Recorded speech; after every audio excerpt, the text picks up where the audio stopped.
No meio do luxuoso casamento de um bilionário, apenas a filha da empregada ouviu os gritos fracos vindos da parede, e o que ela descobriu abalaria para sempre a fachada perfeita. A música era uma parede de som. A festa, um mar de poder e riqueza.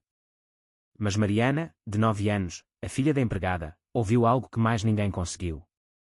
Não a celebração, mas um sussurro desesperado de dentro da fria parede da quinta. Ajuda-me. Enquanto o noivo bilionário brindava à sua nova esposa, Mariana ajoelhava-se junto a um painel solto escondido. Pagavam-lhe para ser invisível, mas ela acabara de encontrar uma criança enterrada viva. E em breve descobriria que o monstro que o colocara ali era a mulher no vestido branco. Uma menina de 9 anos foi a única que ouviu a parede a chorar. Mariana encostou o ouvido ao papel de parede frio e coberto de seda durante o casamento do bilionário. Todos os outros ouviam música e o tilintar dos copos de espumante, mas ela ouviu um murmúrio. A música estava demasiado alta. Ecoava nos soalhos de mármore e nos tetos altos da Quinta dos Caldeira no Alentejo. Parecia que o som estava a tentar esmagar os candelabros de cristal. Mariana estava sentada num pequeno banco, escondida atrás de uma pesada cortina de veludo no grande salão de festas da Quinta. Era pequena para os seus 9 anos. O seu cabelo loiro estava apanhado numa trança apertada, tal como a sua mãe gostava. Prático. Do seu esconderijo, ela observava a festa.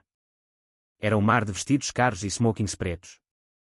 O Sr. António Caldeira, o bilionário, estava a casar-se. De novo.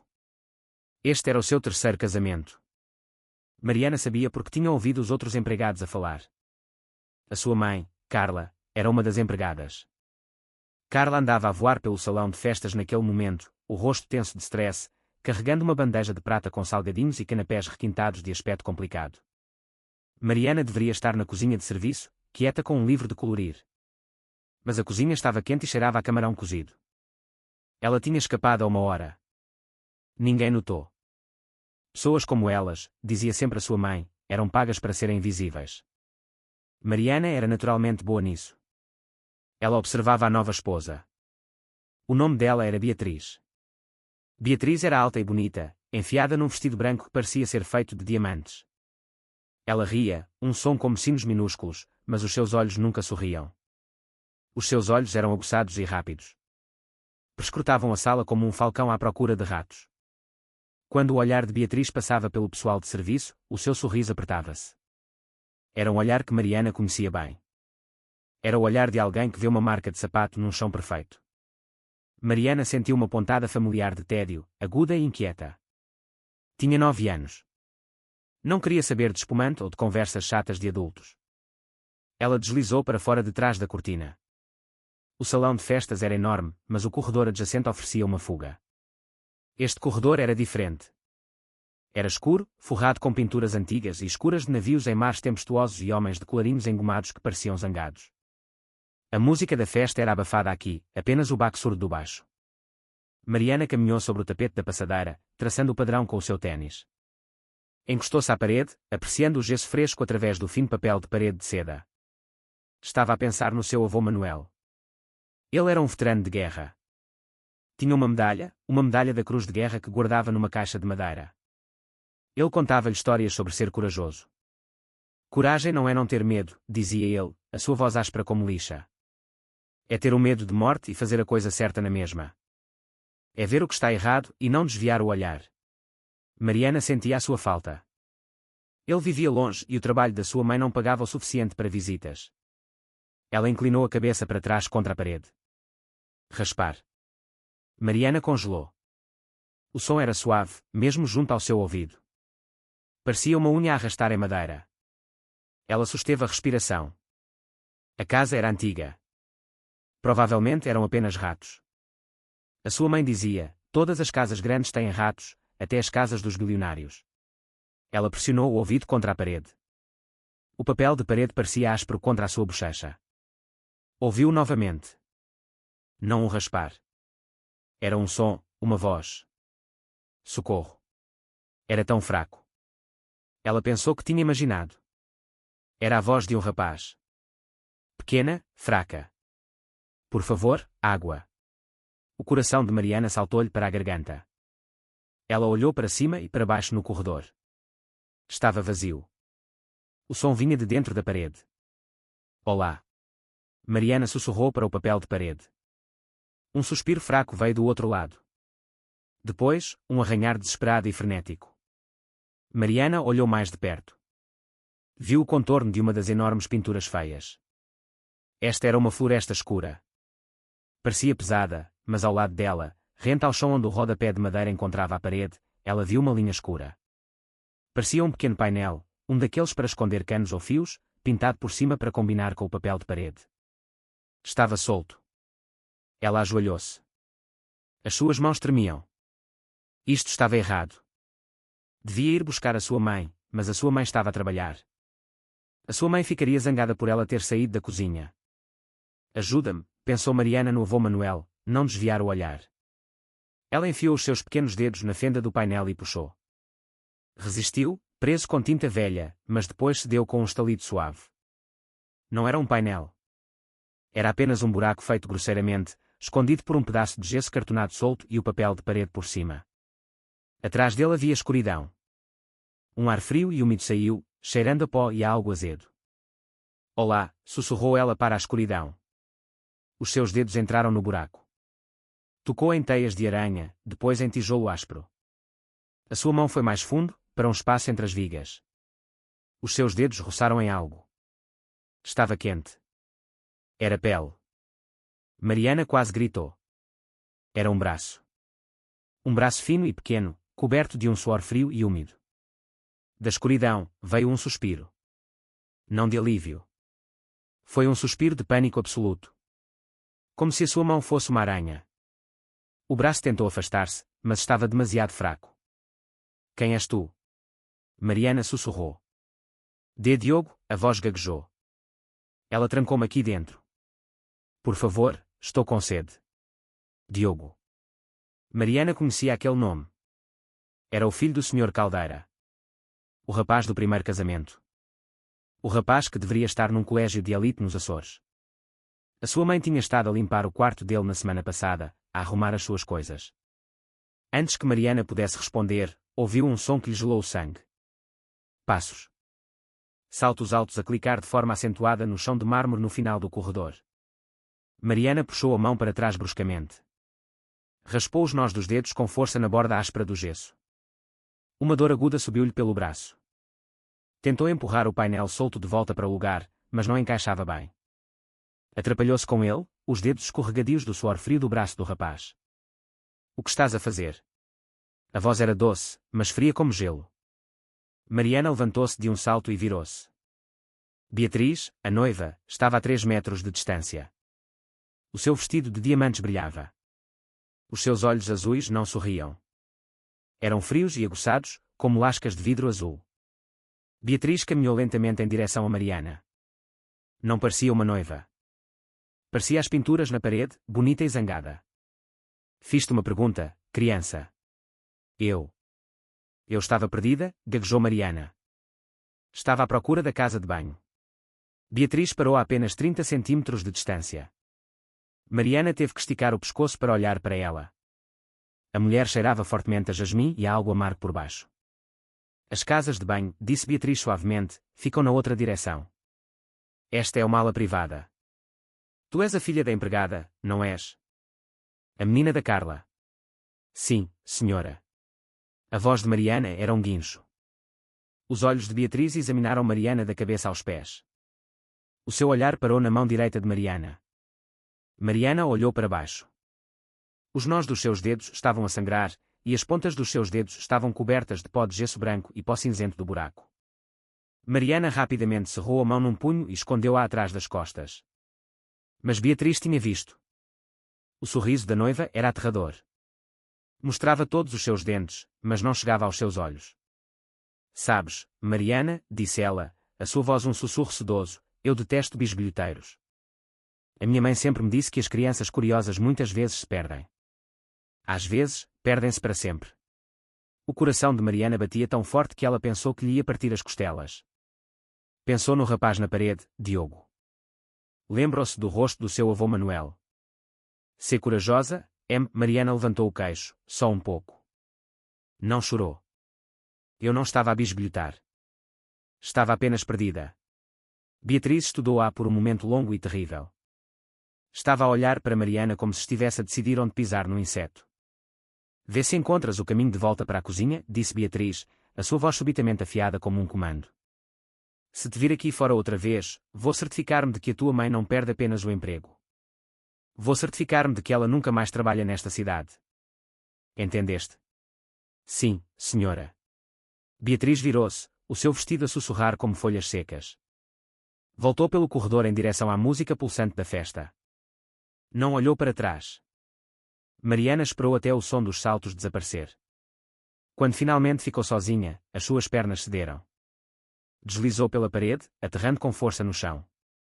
Tremia tanto que os seus dentes batiam. Ela sabia que Beatriz não estava apenas a ameaçá-la. Beatriz sabia. Sabia que Mariana tinha encontrado o buraco. Sabia que Mariana tinha tocado em Diogo. Mariana olhou para o painel mal escondido. Sabia, com a certeza fria de uma criança, que Beatriz fora quem o colocara ali. Puxou os joelhos para o peito, a sua mente a mil. Porquê? Porque é que uma noiva trancaria um rapazinho numa parede? E então ela lembrou-se. Foi há 2 semanas. A sua mãe, Carla, pensava que Mariana estava a dormir no catre na sala de descanso do pessoal. Carla estava a falar com a Marta, a cozinheira-chefe. Ela odeia-o, sussurrar a Carla, a sua voz cansada. A nova, a Beatriz. Ela odeia o pequeno Diogo. É sempre assim, resmungar a Marta, mexendo açúcar no seu café. Uma nova esposa não quer o filho da esposa anterior a lembrar o marido do seu passado. Mas o António adora aquele rapaz, disse Carla. O adorava, antes de ela chegar. Antes de ela chegar, repetiu Marta. Agora ele só vê o que ela lhe diz para ver. Ela disse-lhe que o rapaz era problemático, que se estava a portar mal, que precisava de escolaridade especializada no estrangeiro. Mandar um miúdo de 7 anos para os Açores, suspirou Carla. É uma dor de coração. O rapaz esteve a chorar a semana toda passada. Disse-me que não queria ir. Disse que a Beatriz o assustava. Disse que ela lhe disse que se ele não parasse de chorar, ela lhe daria algo para chorar a sério. Caluda agora, disse Marta, notando Mariana a mexer-se. Mariana fingira estar a dormir. Mas não se tinha esquecido. Agora, sentada no chão frio no corredor escuro, tudo fazia sentido. Diogo não tinha sido enviado para os Açores. Ele estava mesmo ali. Beatriz não o tinha apenas mandado embora. Tinha-o escondido, enterrado vivo. A música do casamento irrompeu do salão de festas, uma onda de risos e celebração. O Sr. Caldeira estava lá dentro a brindar à sua nova esposa, enquanto o seu filho sufocava a apenas algumas dezenas de metros de distância. Mariana olhou para os seus nós dos dedos a sangrar, cobertos de pó de gesso. Era a única que sabia. Uma menina de 9 anos e uma noiva que acabara de ameaçar destruir a sua mãe. Mariana pôs-se de pé. As suas pernas ainda pareciam gelatina. Mas o tremor era diferente agora. Não era apenas medo. Era raiva. Uma raiva fria e dura que ela herdara diretamente do avô Manuel. Encostou novamente o ouvido à parede. Diogo, sussurrou ela, a sua voz baixa e feroz. Diogo, consegues ouvir-me? Não tenhas medo. O meu nome é Mariana. Vou tirar-te daí. Não houve resposta. Apenas um silêncio terrível e pesado. A respiração de Mariana vinha em golfadas curtas e acentuadas. Silêncio. A parede estava silenciosa. Teria ele desmaiado? Teria Beatriz ouvido?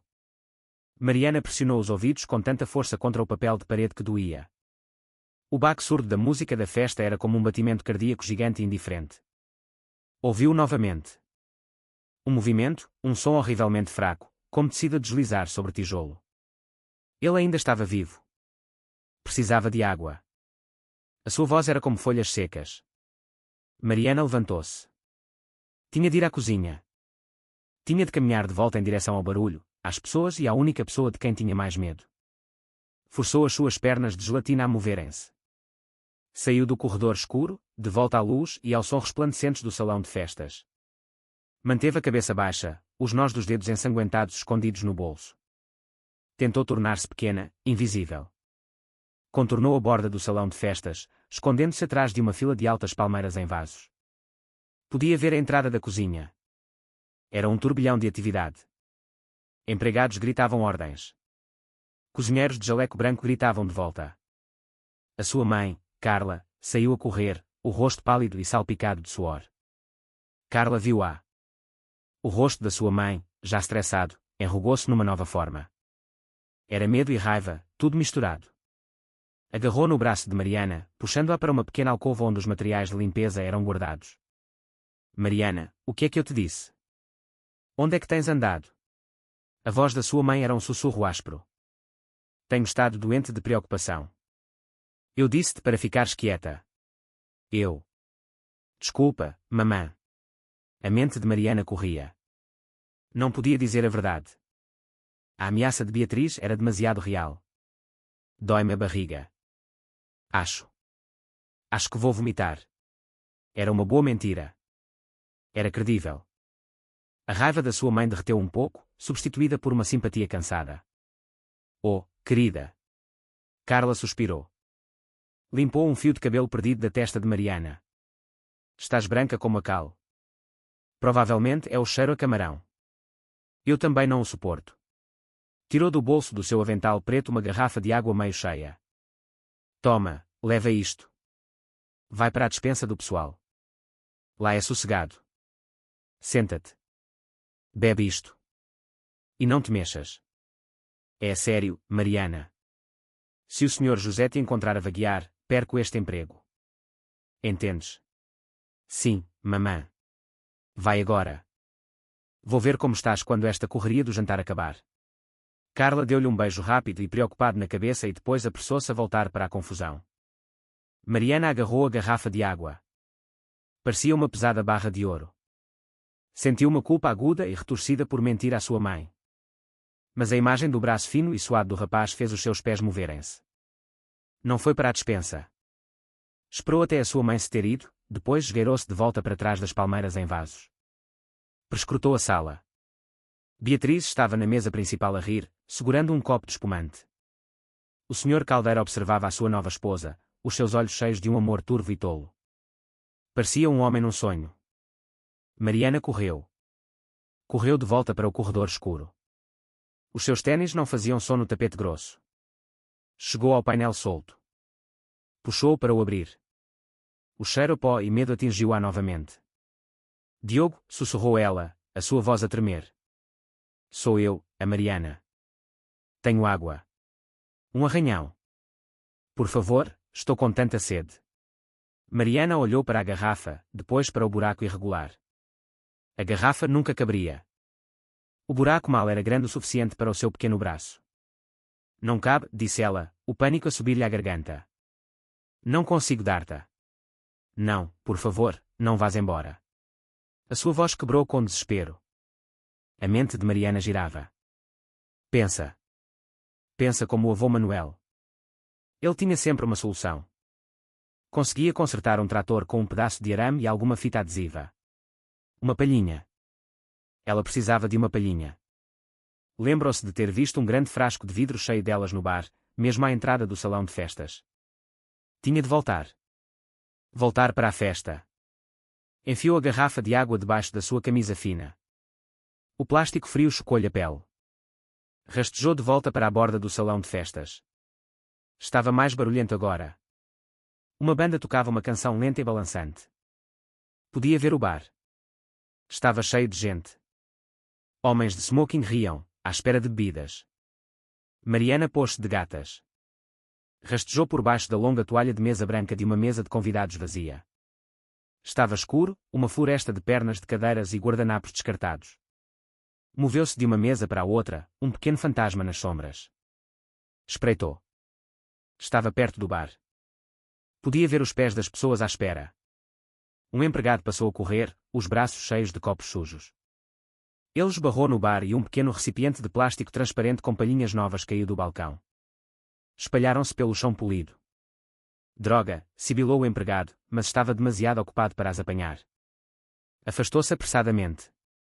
Mariana avançou, rápida como um rato. Agarrou uma, duas, três palhinhas. Enfiou-as no bolso e rastejou de volta pelo caminho que veio, mesa a mesa, até estar segura nas sombras das palmeiras em vasos. Correu de volta para o corredor, o seu coração a martelar contra a garrafa de água fria. Diogo, voltei. Arrancou o painel. Tenho palhinhas. Vou passar uma. Consegues apanhá-la? Vou. Vou tentar. Ela enfiou uma das palhinhas na escuridão. Era como enfiar uma agulha no escuro. Empurrou-a suavemente até sentir que batia no fundo do tijolo. Não. Não consigo alcançá-la, ele choramingou. Espera. Mariana puxou-a de volta. Juntou duas das palhinhas, encaixando uma na outra para fazer uma mais longa. Empurrou-a de volta lentamente, suavemente, abanando-a. Eu tenho-a, a sua voz foi um suspiro súbito e agudo. Tenho-a, ok, espera. As mãos de Mariana tremiam tanto que mal conseguiu desenroscar a tampa da garrafa de água. Colocou a ponta da palhinha na abertura da garrafa. Ok, sussurrou ela. Bebe. Inclina a garrafa. A água correu pela palhinha. De dentro da parede veio o som de golos desesperados e irregulares. Foi o som mais terrível e mais belo que Mariana alguma vez ouviu. Deu-lhe o máximo que pôde até a garrafa estar quase vazia. Passou um momento de silêncio. Obrigado, ele finalmente sussurrou. A sua voz estava mais forte. Não muito, mas estava. Diogo, quem fez isto? Perguntou Mariana, embora já soubesse. A voz dele era seca, com um ódio infantil puro. A Beatriz. Ela pôs-me aqui. Disse que eu era um menino mau. Disse que eu estraguei tudo. Por quê? Sussurrou Mariana. Por que é que ela faria isto? Eu vi-a, disse Diogo. A sua voz estava a ficar mais fraca novamente, cansada. No jardim, perto da casa da piscina. Era o Gonçalo, o homem da piscina. Ela estava a beijá-lo. Os olhos de Mariana arregalaram-se. Eu ouvia, continuou Diogo, as suas palavras lentas. Ela disse. Ela disse que depois de casar com o meu pai, eles seriam ricos. Teriam todo o dinheiro e iriam. Iriam mandar-me embora para sempre. Para aquele colégio nos Açores, para sempre. O quê? O que é que fizeste? Eu estava zangado. Disse-lhe que ia contar ao meu pai. Disse-lhe que ele cancelaria o casamento. Corri, mas ela apanhou-me. Ela é tão forte. Disse que eu era um mentiroso. Disse que eu estava doente. Arrastou-me para o meu quarto. Mariana imaginou a noiva, tão bonita no seu vestido branco, a arrastar o rapazinho. Levou-me ao meu closet, respirou Diogo. Há um painel na parte de trás para canos velhos. Ela empurrou-me para dentro. Não. Não é um quarto, Mariana. É só a parede. É preto. Não consigo levantar-me. Nem sequer consigo sentar-me. Estou apenas de lado no escuro. Mariana sentiu a sensação de enjoo da sua mentira à sua mãe tornar-se real. Ele estava empardado. Ela empurrou-me para dentro, ele chorou suavemente, e eu ouvi. Um martelo. Bang, bang, bang. Ela pregou. Do outro lado, do meu quarto. O sangue de Mariana gelou. Este buraco, disse ele, a sua voz a desvanecer-se. Eu fiz este buraco com um prego velho que encontrei aqui. Tenho estado a arranhar há tanto tempo. Não sabia se era dia ou noite. E depois ouvi-te. A música do casamento surgiu novamente. Um aplauso ergueu-se do salão de festas. Provavelmente estavam a cortar o bolo. Mariana soube, com uma clareza súbita e terrível, que isto não era apenas sobre escondê-lo. Beatriz não o ia deixar sair. Ela planeara deixá-lo ali, deixá-lo morrer. O casamento, a festa, a lua de mel. Quando voltassem, seria demasiado tarde. Todos pensariam que ele estava seguro e ia ser difícil nos Açores.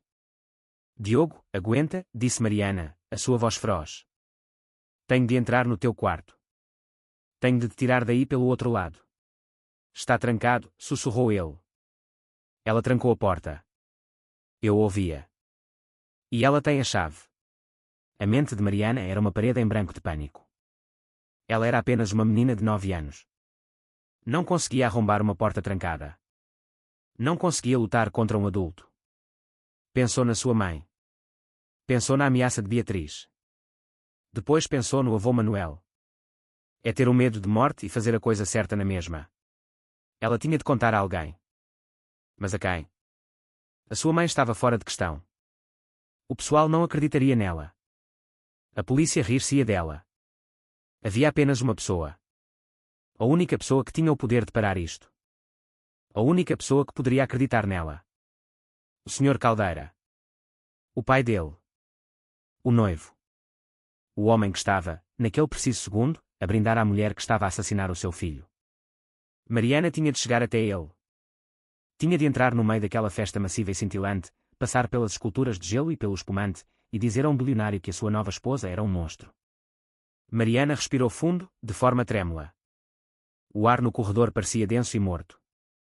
O ar no salão de festas estava vivo, mas parecia perigoso, como um oceano brilhante e barulhento que ela tinha de atravessar. Ela parou na borda do corredor escuro, a olhar para a luz ofuscante. Era como estar à boca de uma caverna a olhar para uma floresta em chamas. Pensou na sua mãe. O rosto de Carla, pálido de exaustão. Se te vir aqui fora outra vez, vou certificar-me de que a tua mãe não perde apenas o emprego. A voz de Beatriz era uma cobra fria na sua memória. E se o Sr. Caldeira não acreditasse nela? Ele chamaria a segurança. Arrastá-la iam para fora. A sua mãe seria despedida. Seriam postas na rua. Tudo por causa de uma história sobre um rapaz numa parede. E o que aconteceria a Diogo? Mariana fechou os olhos. Viu o seu braço fino e suado na escuridão.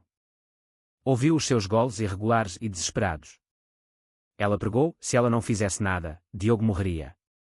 Morreria no escuro, sozinho, enquanto o seu pai bebia espumante. Era uma matemática simples e horrível. O emprego da sua mãe ou a vida de Diogo. É ter o medo de morte e fazer a coisa certa na mesma. A voz do avô Manuel era tão clara. Era como se ele estivesse mesmo ao seu lado. Mariana abriu os olhos. O medo ainda estava lá. Era uma rocha fria e pesada no seu estômago. Mas a raiva também estava lá. Era quente, e era maior que o medo. Ela saiu do corredor. O barulho atingiu-a como um golpe físico. A banda tocava uma canção rápida e alegre. Centenas de pessoas falavam, riam e gritavam por cima da música. O tilintar de copos e talheres era uma chuva constante e aguda. Os sentidos de Mariana estavam em chamas. O ar estava pesado com o cheiro a perfume, carne assada e vinho. A luz brilhava por todo o lado. Dos candelabros, dos vestidos de lantejoulas, dos diamantes nos pescoços das mulheres. Era bonito e era feio. Era uma festa a celebrar uma mulher que tinha enterrado uma criança. Ela perscrutou a sala, a mesa principal. Estava numa plataforma elevada na extremidade do salão de festas. Parecia a corte de um rei. Lá estava ele, o Sr. António Caldeira. Estava a rir, o seu braço sobre as costas da cadeira de Beatriz. Mariana começou a mover-se. Manteve-se perto das paredes, tal como a sua mãe a tinha ensinado. Ser invisível. Era um pequeno rato cinzento numa selva de predadores cintilantes. Ninguém olhava para baixo.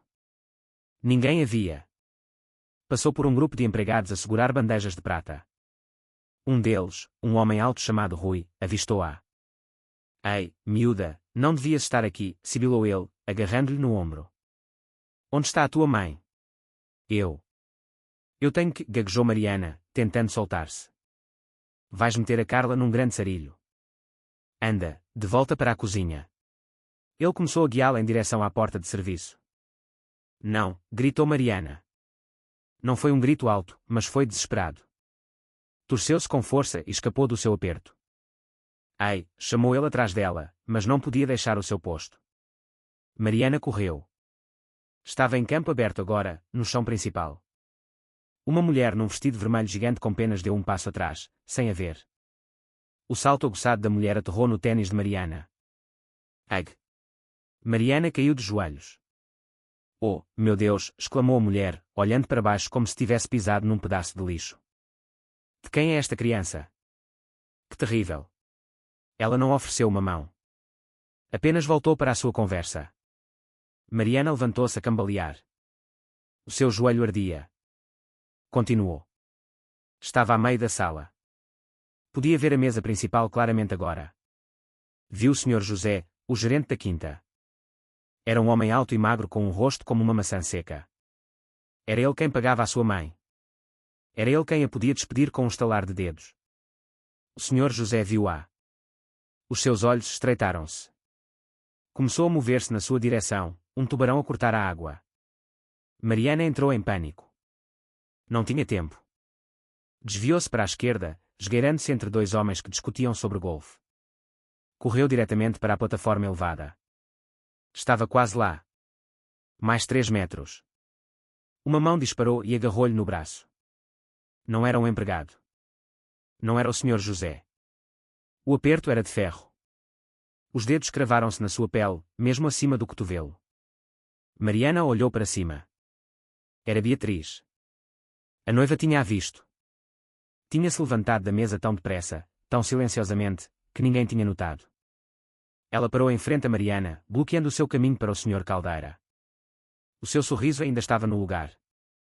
Os convidados da festa apenas viram uma noiva bonita abaixar-se para cumprimentar uma criança pequena. Mas Mariana viu os seus olhos. Não eram olhos. Eram chamas azuis. Tu, sussurrou Beatriz. A sua voz era um rosnado baixo e vibrante. Era um som de ódio puro e sem fundo. Sua estúpida, estúpida menina. Os seus dedos apertaram. Mariana estremeceu. A dor era aguda. Eu avisei-te, respirou Beatriz, o seu rosto a centímetros do de Mariana. O cheiro a jasmim e vinho era sufocante. Eu disse-te o que ia acontecer. Agora fizeste-o. Acabaste de custar tudo à tua mãe. Larga-me, Mariana debateu-se, mas o aperto era como aço. Vais dar meia volta, comandou Beatriz, a sua voz mortalmente silenciosa. Vais voltar para a cozinha. Vais buscar a tua mãe, e vão as duas sair desta propriedade. Se disseres uma palavra, um som, eu pessoalmente chamo a polícia e digo-lhes que estavas a tentar roubar. Entendeste? Mariana olhou para além do vestido branco cintilante. Podia ver o Sr. Caldeira. Ele estava a observá-los, um sorriso pequeno e confuso no rosto. Pensava que a sua nova esposa estava a ser doce com a filha de um membro do pessoal. Ele levantou o seu copo num pequeno brinde. Beatriz viu o olhar. O seu sorriso alargou-se. Usou a outra mão para dar uma palmadinha na cabeça de Mariana, um gesto horrível e zombeteiro. Uma menina tão doce, disse ela, apenas alto o suficiente para o seu novo marido ver a bondade. Então os seus olhos voltaram-se para Mariana. Sai. Agora. Era isto. Era o momento. Mariana podia dar meia volta, salvar o emprego da sua mãe e deixar Diogo morrer. Ou podia fazer a coisa certa. Mariana pensou nos seus nós dos dedos a sangrar. Pensou no arranhar desesperado. Pensou na voz seca e fraca. Por favor, água. Olhou para a mulher bonita e terrível que a segurava. Esta mulher que beijava o seu novo marido enquanto deixava o filho dele apodrecer numa parede. A raiva, finalmente, transbordou. Era mais quente que o seu medo. Era mais quente que a sua dor. Ele está na parede, disse Mariana. A sua voz era baixa, mas clara. O sorriso de Beatriz vacilou. O que é que disseste? Ele está na parede, disse Mariana novamente, mais alto desta vez. Ela parou de lutar contra o aperto de Beatriz. Apenas ficou parada e olhou-a diretamente nos olhos. O Diogo. Eu ouviu. Dei-lhe água. Tu trancaste-o lá dentro. Por uma fração de segundo, a máscara caiu. Mariana viu a verdadeira Beatriz. Era pânico puro e destilado. Os olhos azuis arregalaram-se de choque e fúria. O aperto no seu braço afrouxou, apenas por um momento. Era tudo o que Mariana precisava. Ela fincou o seu pé bom e gritou. Não foi o grito de uma criança. Foi um som cru e penetrante de puro terror e raiva que cortou a música, o riso e o tilintar dos copos. Não. Larga-me. Estás a magoar-me. Ela arrancou o braço do aperto chocado de Beatriz. Todo o salão de festas ficou em silêncio. A banda parou, um violino a guinchar até parar. 200 convidados, o Sr. José e todo o pessoal viraram-se. Olharam. Mariana estava no silêncio súbito e vasto. Estava ofegante, o braço a latejar. Apontou um dedo trêmulo, não para Beatriz, mas para o homem ainda sentado na mesa principal, o seu copo de vinho congelado a meio caminho dos seus lábios. Sr. Caldeira, gritou ela, a sua voz a quebrar. Ela trancou-o. Ela trancou o Diogo na parede. Um silêncio vasto e pesado abateu-se sobre o salão de festas. 200 bocas estavam abertas. 200 pares de olhos estavam fixos na pequena menina de 9 anos no vestido simples, de pé, sozinha, no chão polido. Mariana tremia, mas não baixou o braço. Continuou a apontar para o Sr. Caldeira. O Sr. Antônio Caldeira, lentamente, muito lentamente, pousou seu copo de vinho. O seu rosto era uma máscara de confusão. O quê? O que é que disseste, criança? Perguntou ele. A sua voz não era zangada, apenas perplexa. Ao seu lado, Beatriz desatou a rir, um riso agudo e tilintante. Era um som terrível e frágil. Antônio, querido, lamento imenso, disse ela, recuando em direção à mesa. Pôs uma mão no braço dele. Isto é simplesmente terrível. Esta é a menina da Carla, a filha da empregada. Ela tem sido um problema a noite toda. Está claramente exausta e confusa. Virou o seu rosto agudo e bonito para os convidados. Por favor, a todos, peço desculpa por esta interrupção. Sr. José, pode, por favor, tratar disto. O Sr. José, o rosto pálido e furioso, caminhou em direção a Mariana. Vem comigo, agora. Não, chorou Mariana. Contornou, os olhos ainda fixos no Sr. Caldeira. Ela está a mentir. O Diogo está na parede. Está no corredor escuro. Ele está vivo. Isto é uma loucura, disse Beatriz. A sua voz estava mais alta agora, afiada de indignação. Antônio, esta criança está a mentir. O Diogo está nos Açores. Temos os recibos do colégio. Ele tem sido difícil. Tu sabes disso. Ele provavelmente pagou a esta menina para dizer isto para arruinar o nosso dia. Eu não estou a mentir, gritou Mariana, a sua voz crua. Sentiu uma nova e horrível onda de pânico. Eles não estavam a acreditar nela.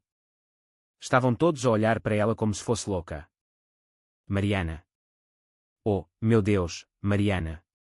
Uma nova voz cortou a tensão. Era a sua mãe. Carla correu para o salão de festas pela porta de serviço, o rosto branco de terror. Tinha um pano de prato na mão.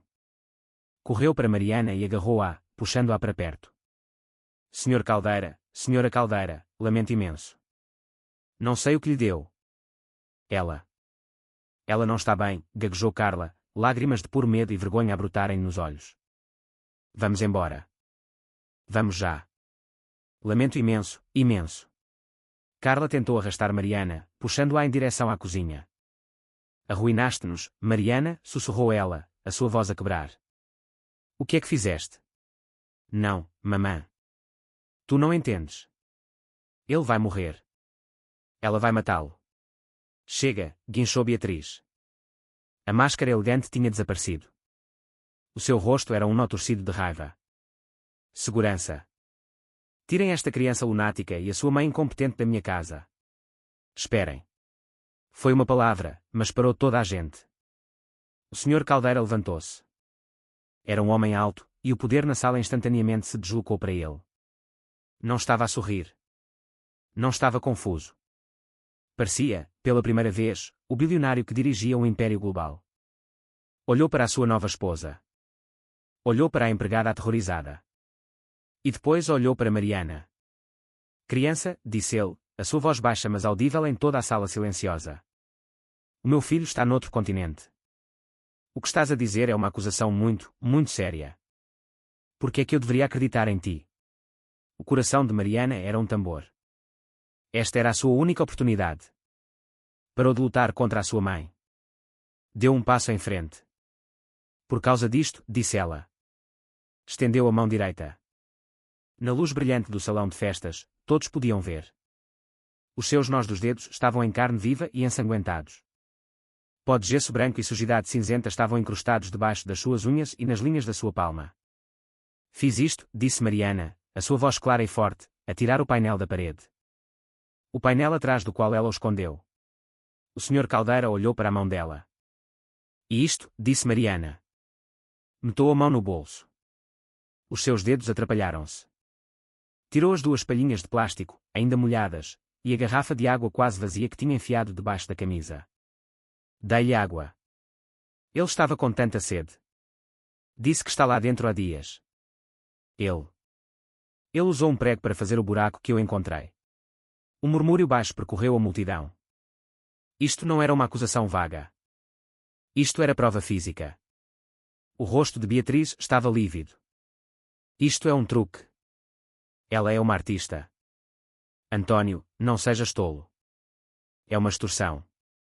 Eles querem dinheiro, disse ela. Mariana respirou fundo outra vez. Lembrando-me. Ela disse que você não acreditaria em mim. Disse que eu teria problemas. Disse. Disse que faria a minha mãe perder o emprego se eu contasse a alguém.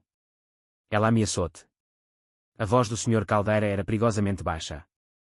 Sim. No corredor, um pouco antes de me agarrar no braço. Mariana apontou para o local no seu braço onde os dedos de Beatriz se tinham cravado. Uma marca vermelha tênue já se estava a formar. O Sr. Caldeira olhou para a sua esposa. Os seus olhos estavam arregalados com um olhar frenético e caçado. E eu sei porque é que ela o fez, continuou Mariana, as palavras a saírem-lhe atropeladamente. O Diogo contou-me. Ele disse que a viu no jardim, perto da casa da piscina. Viu-a a beijar o Gonçalo, o homem da piscina. O suspiro da multidão foi alto desta vez. Gonçalo, o jovem e bonito homem da piscina, era uma figura bem conhecida na quinta. Ele disse, continuou Mariana, a sua voz inabalável, que os ouviu. Ouviu-a dizer que depois de ela casar consigo, eles seriam ricos e mandá-lo-iam embora para sempre. Ele disse-lhe que lhe ia contar a si. E foi aí que ela o agarrou. Mentiras. Tudo mentiras. Mentiras vis e imundas, gritou Beatriz. Atirou-se, não a Mariana, mas ao seu marido. Antônio, meu amor, não podes acreditar nisto. Isto é veneno. Esta é a última tentativa odiosa daquele rapaz para nos arruinar. Ele está nos Açores, digo-te. Liga para o colégio. Está bem, disse o Sr. Caldeira. Olhou para a sua esposa, os seus olhos frios e indecifráveis. Vamos ligar. Virou-se para o Sr. José. José, traga-me o meu telefone. Ligue para o colégio nos Açores. Agora. Ponha em alta voz. Senhor, gaguejou o Sr. José, é. É a meia da noite, hein? Não me interessa se é a superfície do sol. Ligue-lhes. Fale com o diretor. Pago-lhe o suficiente para ele atender. O Sr. José atrapalhou-se com o seu telefone, as mãos a tremer. E entretanto, disse o Sr. Caldeira, virando o seu olhar para o corredor escuro para onde Mariana apontava. Vamos todos dar um passeio. Olhou de volta para a sua nova esposa. O seu rosto era uma máscara perfeita e bonita de puro terror. Vens comigo, minha querida, disse ele. Não havia calor na sua voz. E tu, disse ele a Mariana. Vais mostrar-me. Ele começou a andar. A festa tinha acabado. O Sr. Caldeira atravessou o salão. Mariana, ainda agarrada pela sua mãe trêmula, caminhou ao seu lado. Beatriz, o rosto como pedra, foi forçada a segui-los. Atrás deles, uma multidão silenciosa e atônita de convidados seguia como uma parada sombria. Chegaram ao corredor escuro e privado. As pinturas de homens zangados e mares tempestuosos olhavam para eles. Aqui, disse Mariana, a sua voz pequena novamente. Apontou para a parede, mesmo ao lado da pintura da floresta escura. É aqui. Atrás do painel. O Sr. Caldeira olhou para a parede. De longe, parecia perfeita. Mas de perto, com 100 olhos a observar, todos podiam ver. O contorno tênue, a forma como o papel de parede não estava perfeitamente plano. Antônio, isto é loucura, sussurrou Beatriz. Estás a destruir o nosso casamento por causa de uma empregada. O Sr. Caldeira ignorou-a. Deu um passo em frente e pôs a mão no painel para o qual Mariana tinha apontado. Empurrou. O gesso cartonado solto, que Mariana não conseguira prender, saltou para dentro. Caiu na escuridão com um baque suave. Uma lufada de ar frio e azedo e pó de gesso saiu do buraco. Da multidão, alguém suspirou. O Sr. Caldeira ajoelhou-se. Era um bilionário num smoking de 1000 euros, de joelhos num corredor poeirento. Espreitou para o espaço negro e estreito. Diogo, chamou ele. A sua voz estava rouca. Filho, estás aí? Passou um segundo longo e terrível de silêncio. Depois, da escuridão, veio uma voz. Não era a voz de uma criança. Era o grasnar seco e quebrado de um animal. Pai. O Sr. Caldeira engasgou-se. Um som, meio soluço, meio rugido, saiu-lhe da garganta. Ele está aí dentro. Oh, meu Deus, ele está aí dentro, berrou ele. Mergulhou o braço no buraco, tal como Mariana fizera. Sinto-o. Ele está vivo. Tirem-no daí. Tirem-no daí, agora.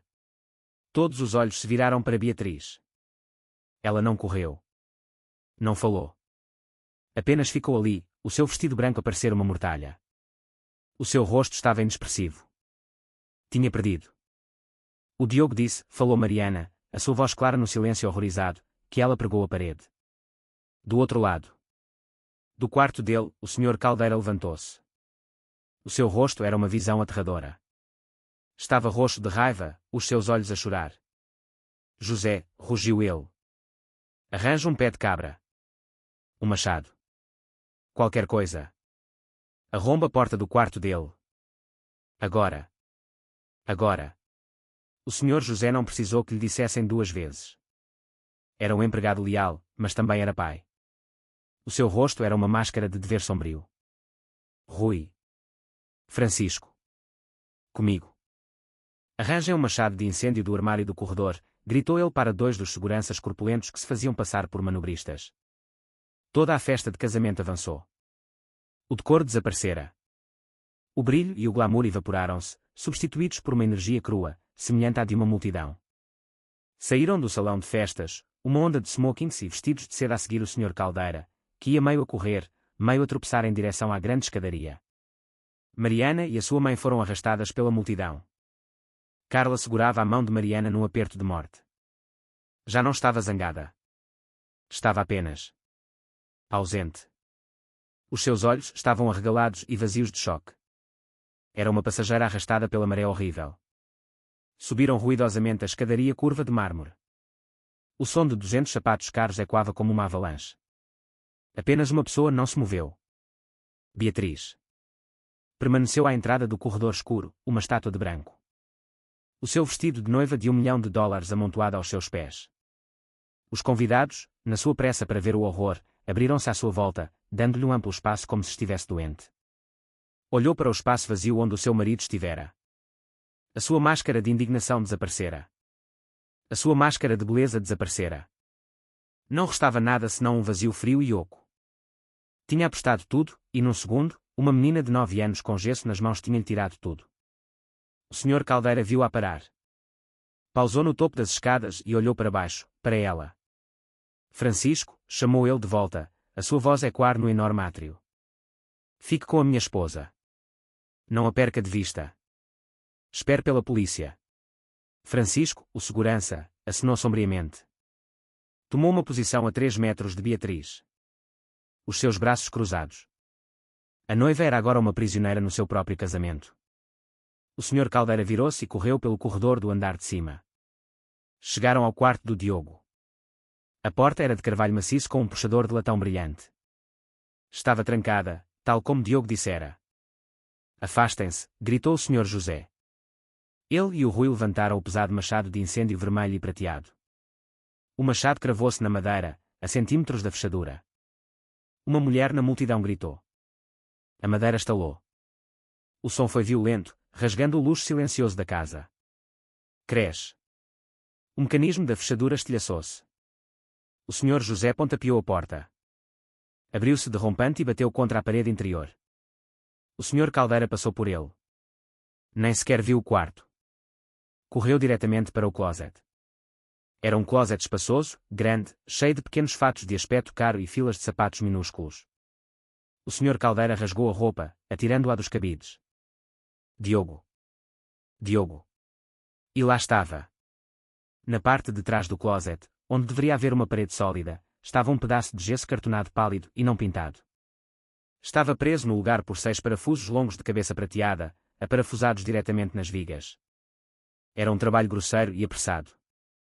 Um trabalho feito por alguém forte e com pressa. Um berbequim, rugiu o Sr. Caldeira. Há um berbequim no meu escritório. Vão. Não há tempo, senhor, disse Rui, o segurança. Ele ainda tinha o machado.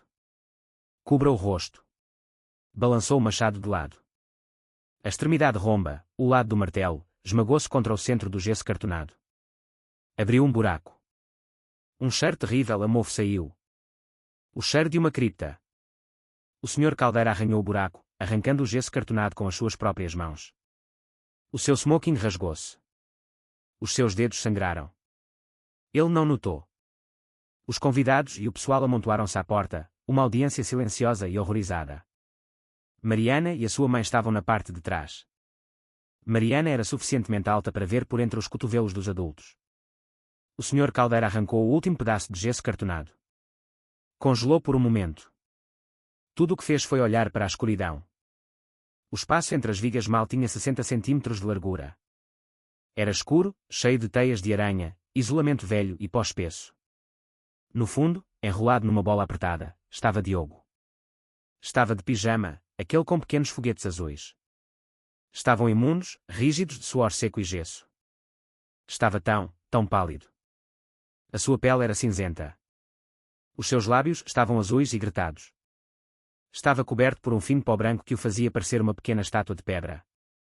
Os seus olhos estavam abertos, mas baços. Estava a olhar para a luz, mas não havia. Um som veio da multidão. Foi um suspiro coletivo de choro. Várias mulheres viraram-se, a soluçar nas suas mãos. O Sr. Caldeira emitiu um som baixo e animal. Foi o som de um coração a partir-se. Caiu de joelhos. Diogo, sussurrou ele. Oh, Deus, filho, o que é que ela te fez? Estendeu a mão para dentro da parede, as suas mãos grandes e fortes a tremerem violentamente. Gentilmente, tão gentilmente, tocou no ombro do rapaz. Ao seu toque, os olhos do rapaz piscaram. Encontraram o rosto do seu pai. Eu sabia que vinhas, sussurrou Diogo. A sua voz era um chocalho seco. Ela disse que estavas do lado dela. Eu disse-lhe. Eu disse-lhe que tu vinhas. Estou aqui, engasgou-se o Sr. Caldeira, lágrimas a escorrerem-lhe pelo rosto, abrindo caminhos limpos através do pó de gesso que se tinha depositado nas suas bochechas. Estou aqui, filho. Eu tenho-te. Eu tenho-te. Deslizou os braços por baixo do corpo mole do rapaz. Era assustadoramente leve. O Sr. Caldeira levantou o seu filho da parede, da sepultura que a sua nova esposa lhe construíra. Puxou Diogo para o seu peito, segurando-o, embalando-o, o seu rosto enterrado no cabelo empoeirado e emaranhado do rapaz. Lamento imenso, Diogo, chorou ele, a sua voz abafada. Lamento imenso. Eu não vi. Eu não vi. Mariana observava. Sentiu uma tristeza fria e profunda instalar-se sobre ela. Este era o momento do resgate, mas não parecia uma vitória. Parecia apenas quebrado. Tudo estava quebrado. A sua mãe, Carla, finalmente soltou o ar que estava a suster. Saiu como um soluço. Puxou Mariana para o seu lado, o seu braço uma faixa de aço à volta dela. Oh, Mariana, sussurrou ela, a sua voz a tremer com uma nova e profunda compreensão. Oh, minha corajosa, corajosa menina. O que é que fizeste? Salvaste-o, o medo pelo seu emprego desaparecera. Tudo o que restava era o espanto de uma mãe e o terror de uma mãe. Alguém chama um médico, rugiu o Sr. Caldeira, levantando-se, o seu filho aninhado nos seus braços. Chamem uma ambulância, agora. Virou-se e abriu caminho através da multidão atônita. Não olhou para ninguém. Tinha apenas um foco, o seu filho. Saiu do quarto, desceu o corredor e voltou para a escadaria principal. Moveu-se com um propósito terrível e focado. Caminhou diretamente até Beatriz. Ela ainda estava lá, vigiada pelo segurança. Olhou para cima quando ele se aproximou, o rosto pálido e desafiador. O Sr. Caldeira parou, um degrau acima dela. Estendeu o seu filho. Diogo estava mal consciente, a cabeça a pender contra o ombro do pai. Olha para ele, ordenou o Sr. Caldeira. A sua voz não era alta. Estava morta. Estava fria como o espaço entre as paredes. Olha para ele. Os olhos de Beatriz dardejavam para o rosto cinzento do rapaz. Ela estremeceu, um pequeno tique involuntário. Tentou desviar o olhar. Eu disse, olha para ele, gritou o Sr. Caldeira, a força do grito a fazê-la encolher-se. Ela forçou os seus olhos para a criança. Foi isto que fizeste, disse ele, a sua voz a tremer com uma raiva tão profunda que era quase silenciosa. Foi isto que fizeste. No dia do nosso casamento. Beatriz não disse nada. Os seus lábios eram uma linha fina e sem sangue. O casamento acabou, disse o Sr. Caldeira. Tudo acabou. Olhou para o segurança. Francisco, chama a polícia judiciária. Diga-lhes para enviarem todos os carros que tiverem. Diga-lhes. Diga-lhes que é tentativa de homicídio. Virou-lhe as costas. Não lhe deu outro olhar. Segurou o seu filho com força e desceu as escadas, abrindo caminho por entre os convidados horrorizados, gritando por água, por cobertores, pelo seu médico. Passou por Mariana e Carla, que estavam encolhidas perto da entrada do corredor. Parou por um segundo. Os seus olhos, devastados por lágrimas e fúria, encontraram os de Mariana. Olhou para a pequena menina de 9 anos. Olhou para a sua trança loira. Olhou para a sua mão a sangrar e poeirenta, ainda agarrada pela sua mãe. Não disse obrigado. As palavras eram demasiado pequenas para o que ela tinha feito. Apenas olhou para ela e, nos seus olhos, ela viu toda a história terrível. A culpa, a gratidão, a dor. Deu um único aceno de cabeça seco. Foi o aceno de um soldado. Um aceno de compreensão partilhada. Um aceno que dizia, eu vejo-te. Depois, ele desapareceu, correndo com o seu filho em direção à porta da frente, exatamente quando o primeiro uivo de uma sirene crescia à distância. Mariana, a sua mãe e os 200 convidados ficaram de pé nas ruínas da festa, o som de um machado a ecoar no silêncio. As sirenes passaram de um uivo distante para um guincho penetrante. Luzes azuis e vermelhas piscavam através das altas janelas em arco do salão de festas, pintando as paredes de mármore com cores de pânico. Os convidados do casamento não saíram. Estavam congelados.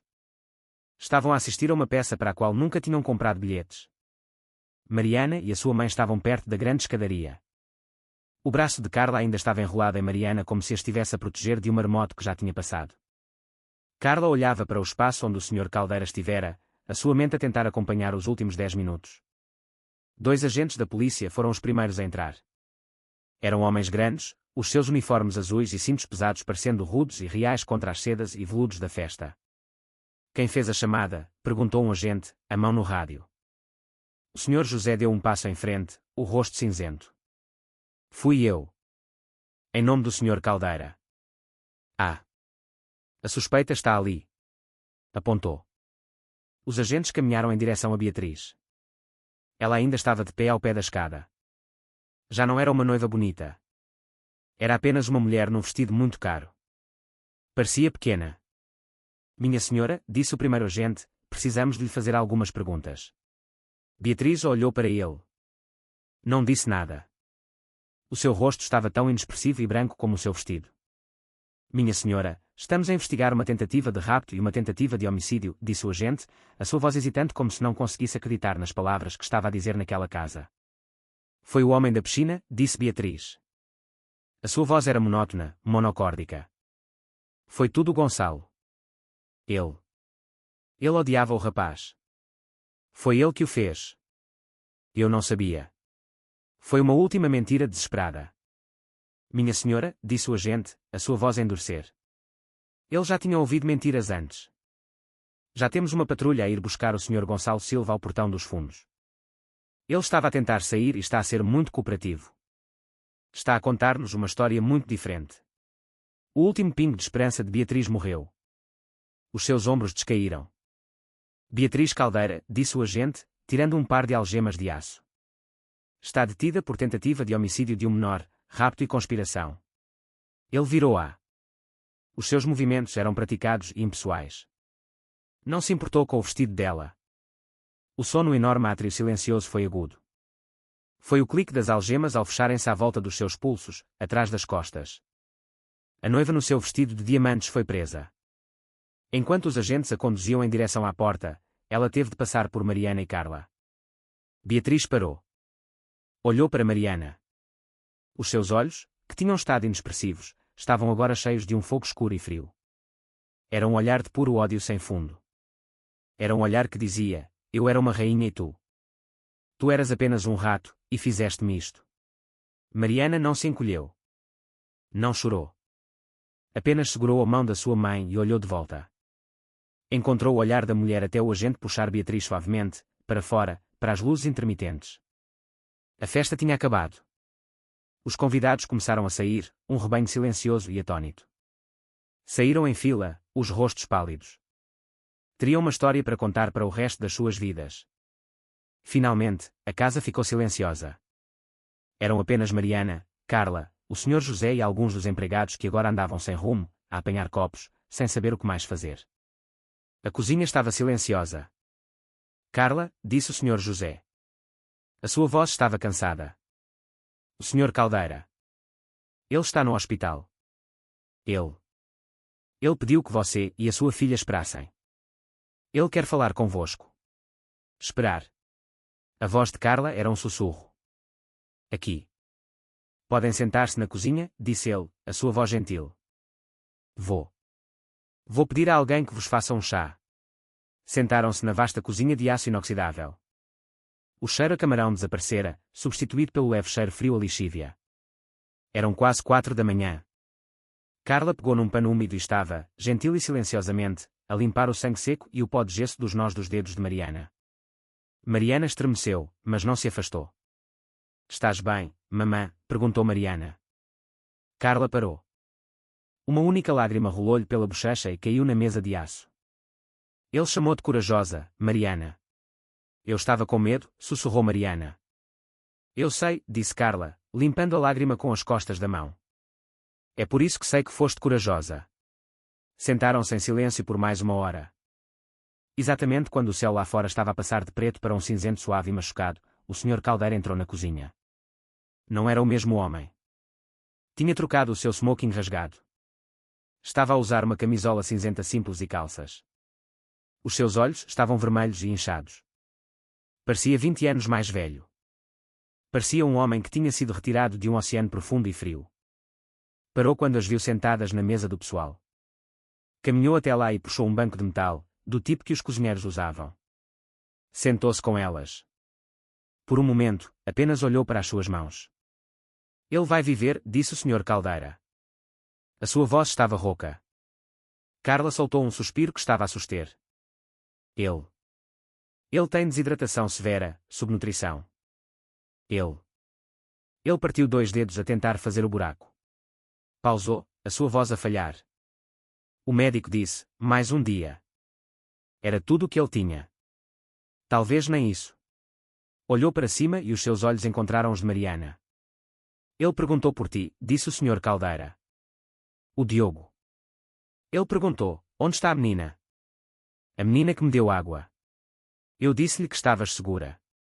Mariana apenas acenou. O Sr. Caldeira lutou por palavras. Era um homem que comandava salas de reuniões. Podia comprar e vender empresas, mas não sabia o que dizer. Eu sou um tolo, disse ele, a sua voz baixa. Sou um tolo cego e arrogante. Vi o que ela queria que eu visse. Acreditei no que ela me disse. E o meu filho? O meu filho estava a pagar o preço. Ele estava mesmo por cima da minha cabeça. E eu estava a brindar. Esfregou o rosto, um gesto de pura exaustão. A tua mãe disse-me, disse ele a Mariana, que o seu emprego foi ameaçado. Que tu foste ameaçada. Ela disse que ia despedir a minha mamã, disse Mariana baixinho. Disse que ia fazer com que ela nunca mais pudesse trabalhar. O Sr. Caldeira acenou lentamente. Tirou do bolso um livro de cheques. Carla, disse ele, você é a melhor mulher que alguma vez tive ao meu serviço, e nunca mais terá de trabalhar para ninguém.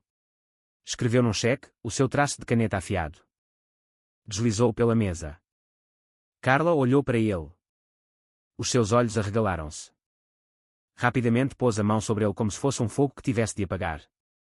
Senhor, eu não posso. Não é um presente, disse o Sr. Caldeira. É uma dívida. É o pagamento mais pequeno de uma dívida que eu nunca poderei pagar pela vida do meu filho. Olhou para Mariana. E tu? Podes ir para qualquer escola que queiras, qualquer faculdade, em qualquer lugar do mundo. Eu tratarei disso. De tudo. Para o resto da tua vida.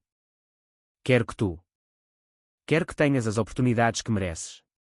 Levantou-se. Ainda era um bilionário, mas também era apenas um pai. Um pai que quase perdera tudo. Tenho de voltar para o hospital. O Diogo está a perguntar por mim. Pausou à porta da cozinha. O teu avô, disse ele, olhando para Mariana. É um veterano de guerra. Mariana acenou. Ele ensinou-te bem, disse o Sr. Caldeira. Ensinou-te a ver o que as outras pessoas não veem. Deve ser um homem muito bom. Ele é, disse Mariana. O Sr. Caldeira acenou. E depois desapareceu. Mariana e Carla sentaram-se na grande cozinha vazia. O sol estava a nascer. A luz era suave e cinzenta. Carla chorava baixinho, a cabeça entre as mãos. O cheque estava amarrotado no seu punho. Mariana olhou para a sua própria mão. A sua mãe tinha-lhe enfaixado os nós dos dedos com um pequeno penso branco. Estava arrumado e limpo. Pensou na festa grande e barulhenta. Pensou nas pessoas bonitas nas suas roupas caras. Estavam todos a rir e a falar, mas não tinham ouvido nada. Não tinham visto os cantos escuros. Mas ela tinha. Era apenas a filha da empregada.